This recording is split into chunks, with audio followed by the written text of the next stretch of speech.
I'm Janet Arrett with your news across Nevada. The Nevada Commission on Ethics plans to appeal to the U.S. Supreme Court a state high court ruling that deemed part of the state's ethics law unconstitutional. In a July ruling, the Nevada court said the law the ethics panel relied on when it censured Sparks Councilman Mark Carrigan for voting on a controversial casino project was overly broad. The court also said voting by public officials amounts to protected speech. Ethics Commission Director Karen Jenkins, at a statement Monday, said governments at all levels have similar ethics laws.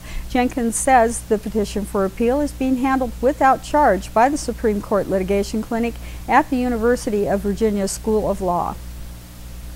Federal and state officials say $83 million to keep 1,400 Nevada teachers and support staff on the job is on the way, just in time for the new school year. The funding was included in a $26 billion emergency jobs bill passed by Congress and signed into law August 10th by President Barack Obama.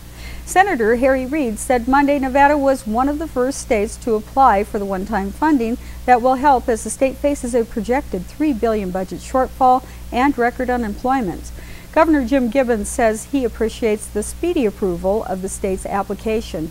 He wants the money to be used to reduce class sizes at all grade levels, including high school math and science classes.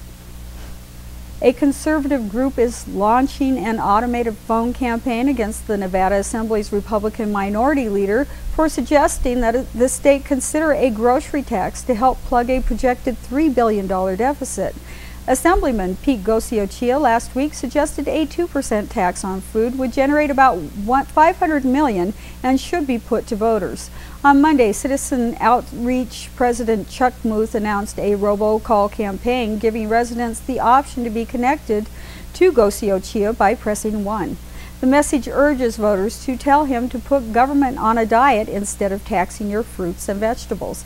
Nevada's Constitution bans sales tax on groceries. Amending it would take at least 5 years and voter approval.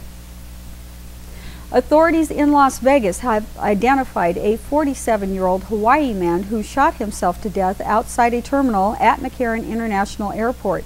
The Clark County Coroner's Office said Monday the death of Jonathan Richard Landry was ruled a suicide.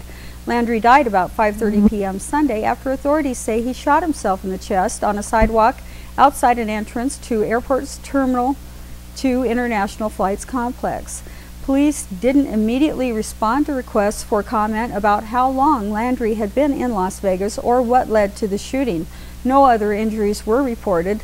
The main terminal entry was closed temporarily after the shooting, but airport officials said no flights were affected. A newspaper poll finds Southern Nevadans don't think marijuana and hashish bars belong in Las Vegas or that expanding prostitution into Clark County is a good way to improve tourism.